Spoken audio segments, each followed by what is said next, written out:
Hey guys, welcome back to the channel, and this is going to be part 3 of the Krill Models Ultimate Build Series. And I can't wait because now we're finally get onto the fuselage. Let's make a start.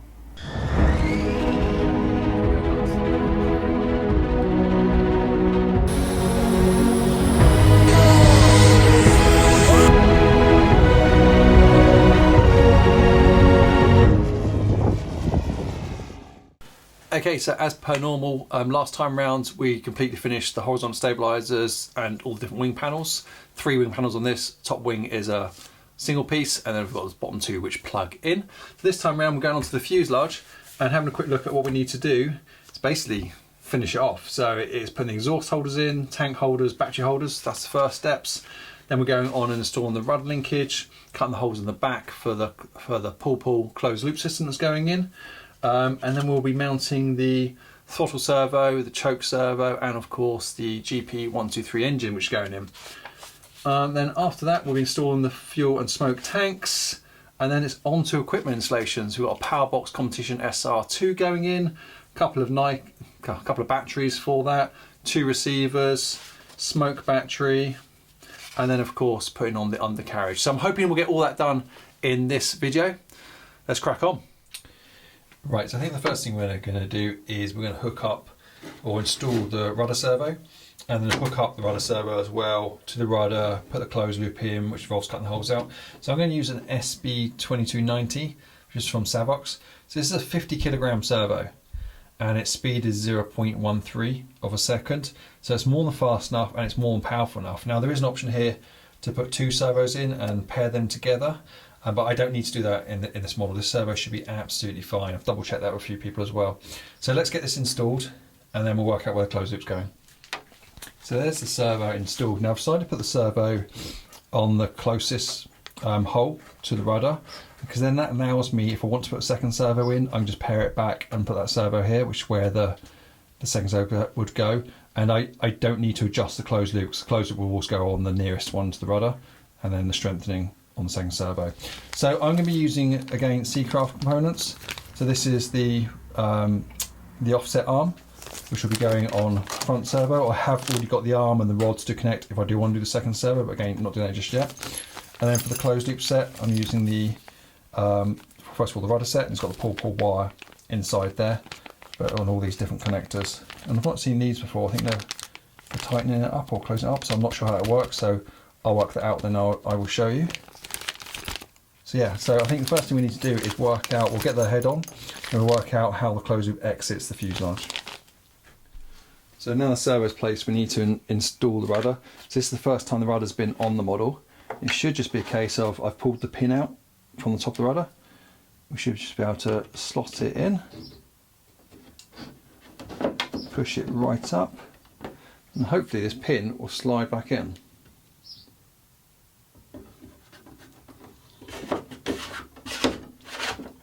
Feel it going through, and that's it. I'll push it out. I could push it down further, but I won't do that at the moment, so I want to be able to get it back out easy. But that is the rudder installed, and you just probably see right at the bottom there, that should give me part of the positioning for where I want to do the closed loop exits. Let's turn the model on the side. Okay, so model's on its side. I've just taped the rudder to stop it swinging around like a barn door. Unfortunately, there's no markings on here whatsoever for the exits.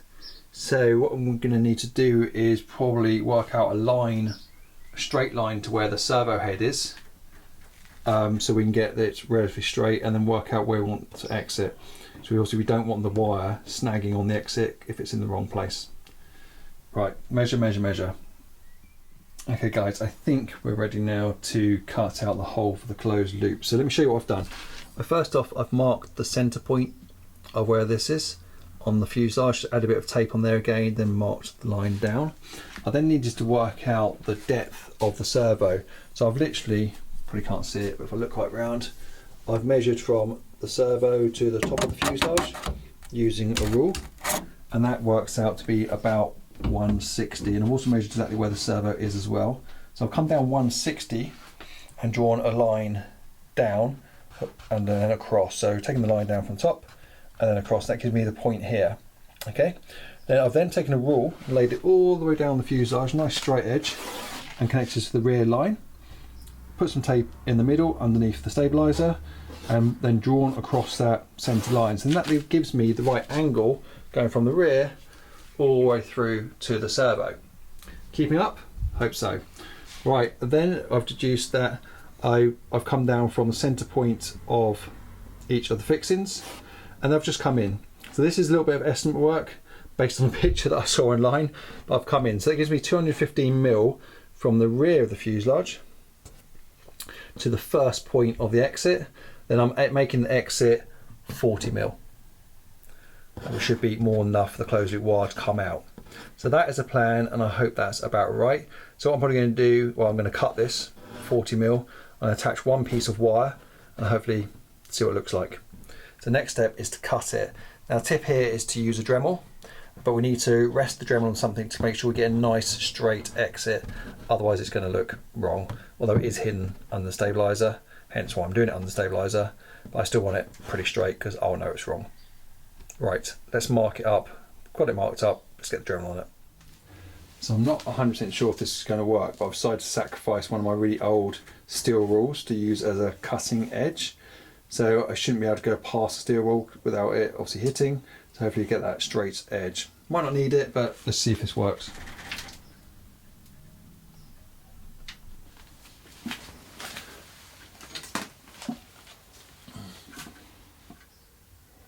I'll just show you this as well. I'm using a super sharp and U tip as well on the Dremel, which would allow me to go in. I really just want to go in probably about 3 or 4mm initially. So I've got a 4mm wide line. I think that made sense.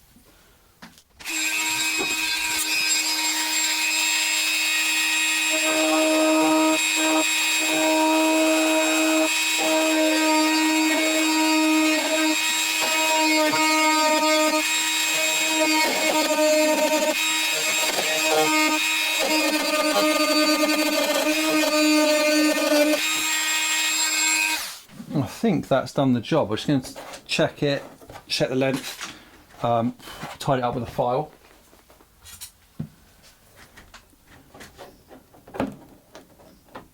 That is just shy of 40. So what I'm going to do is I'm going to pull the tape off and then tie it up and see what it looks like. And there we go. It's not too bad at all. It's probably just a fraction wider at this end than it is at the other end. I could take that out with this file, which probably will do. And where I had it at an angle, it just made this curve look bigger than that curve. But I'll just adjust that up with the file. But I'm pretty happy with that. So what we need to do now is actually check it's in the right place, probably before I then do the other one. So let me find the closed loop. Okay, so the moment of truth. I've attached one of the Seacraft closed loop tensioners.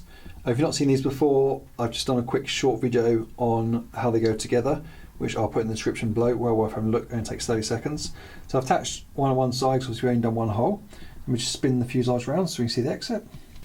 So the closed loop is coming out the exit here. I've not put the other end on because I haven't cut the wire yet. I also want to be able to thread it back through the other side before I cut it. But basically, if I hold that roughly where it's going to go and look back at the hole, it's kind of going straight through the middle. It's exactly what we wanted. So I am pretty happy with that. So I'm going to use the same technique to do the hole on the other side, push the wire through, cut it, and then join it up at the ends. And we should be, well, that'll be the rudder done. Awesome. I'll show you in a second. So here is the finished article. There's the closed loop connectors and going through and down and out through the fuselage. Now, if I'm being completely honest with you, I've made one tiny mistake. I like to cross my closed loop wires. If I don't cross them, they will hit on the side here. So when I first measured up, I didn't cross them and they were touching the side here. And I really don't want it to wear away on the inside of the fuselage. So I put the cross in. But now, because the cross is in, the exit is fractionally out. So you can just see it's just touching the rear there. So next time this comes off, which will be when we spray it, I'm just going to take these holes out by about another centimetre, and that should be enough to clear it. So not bad considering. At least got it in line. It's nice and tight as well. And that's pretty much the closed loops. Right, let's find out what's next. Okay, so I thought I'd, well, the Dremel's out, cut a hole through the side of the fuselage for the extension leads for each of the tailplanes, the stabilizers. So I've come forward from the rear tube about 5.5 centimeters, and I'm actually going to put a grommet in. So I think wherever there's wire coming through the fuselage, we better just place a grommet. So I've got a grommet here, so that's going to go in there, just a bit of rubber. So it's just big enough to get the servo head through on that grommet. So I've marked it out here. It won't be square, it will obviously be round. So I'll get that cut. I won't put the grommet in yet because that'll go in after it's sprayed. And there we go, that's the grommet inside. Now it does protrude very slightly from the fuselage, but that's okay because there's an indent in the tail section here, so it won't get in the way, but it enables me to pull the wire through. It's not big enough that the wire should fall back through very easily. Also I can connect it in and then push it through after it's connected. Right. Okay, so next up, apparently we are mounting the engines. Something exciting. Another job that I've been a little bit worried about because I don't want to get it wrong. So Krill supply a template with various different engines on here, the MVVS, which is what the prototype was done on, DA120, GP123, DLA, etc, etc. So I'm using the GP123, and here is the beast, ready to go in.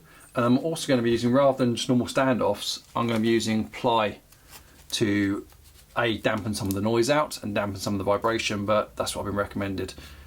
So we're going to be putting those together. But first things first, what we need to do is get this template on, get the right holes drilled through, find some bolts that are long enough and some nuts for behind to really secure it, and just get it fitted. So let's give that a go now. Just want to share this with you guys. So the model's upside down on the stand. I've put the template on the front of the model, lining up the seam, which is what we're meant to do, checking the red holes because that's for the GP123. I thought I'd just double check the engine lines up with those red holes. And this might be hard to do one-handed, but let me see. So 1 second, bear with me. So you can see the top is out very, very slightly. And then the bottom, I'm not sure this can come through okay because I've bought myself, is completely out. Trust me, it's out. So I'm going to need to remeasure this myself.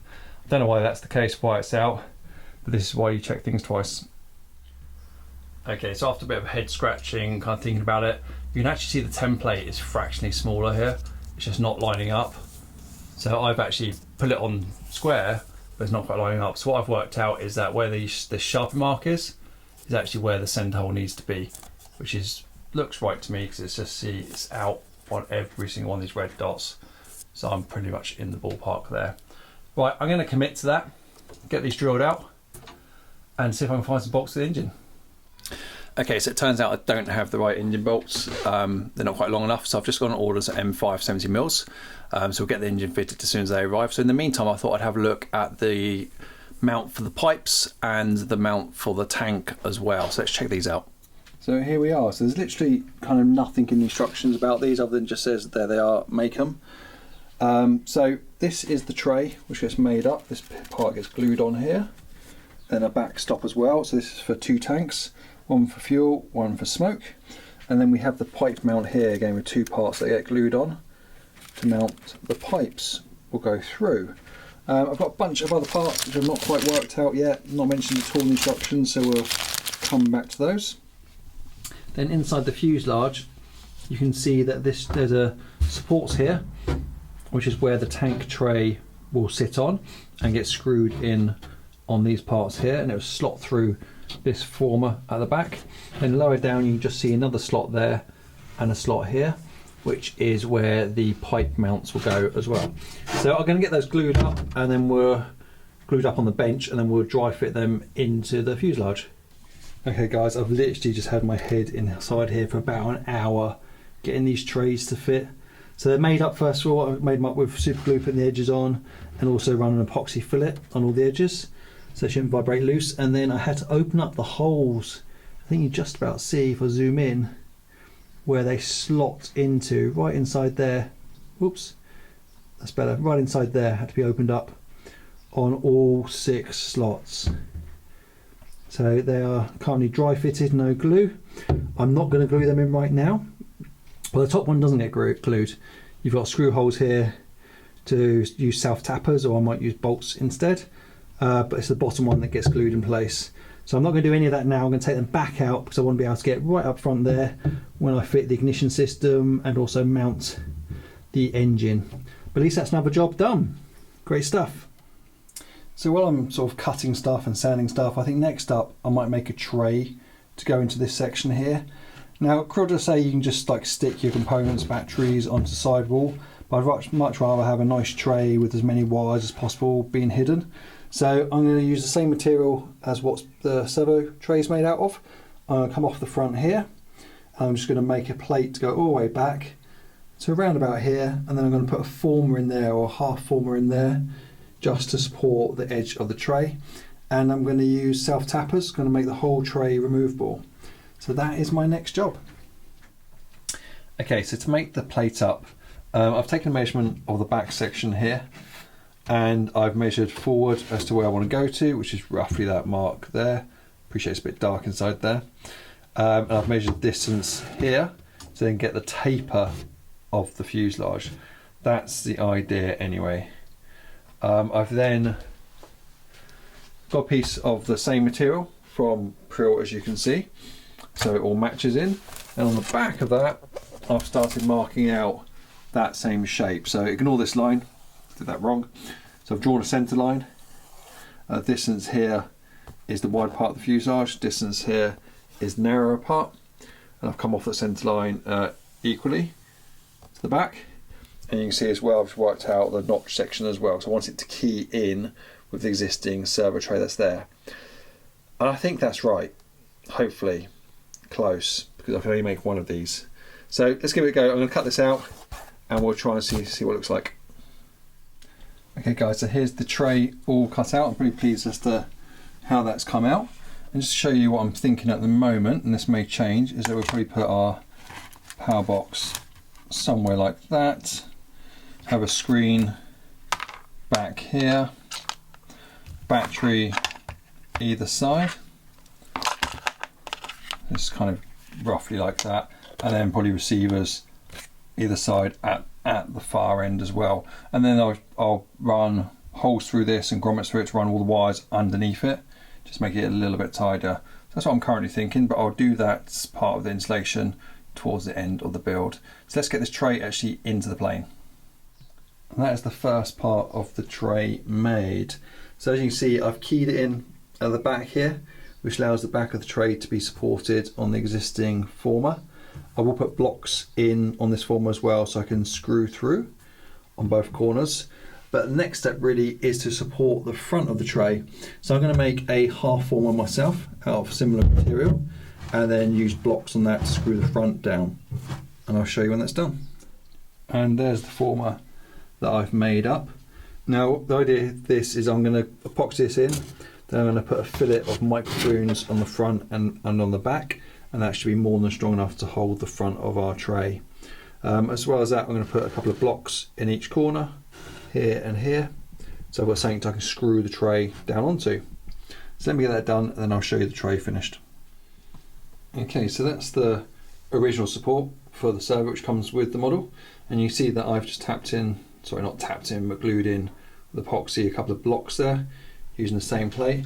And then on the front we've put in the half former, again with those blocks as well to hold the tray. So let's see if the tray fits. And there we go. That's exactly where the tray will fit. So all I need to do now is just draw through for a couple of tappers to go in, and that tray will be completely removable. Perfect. So I prefer that look rather than just putting the components on the side. Now you can do that. That's actually what these parts are for. Krill supply these as kind of mounting plates. So you mount your batteries on the long ones there, and then you've got something you can stick to the side. Small ones for receivers. So it's nice they do that, but I just prefer to put everything on one tray. Okay, let me get that tapped in and then we can move on.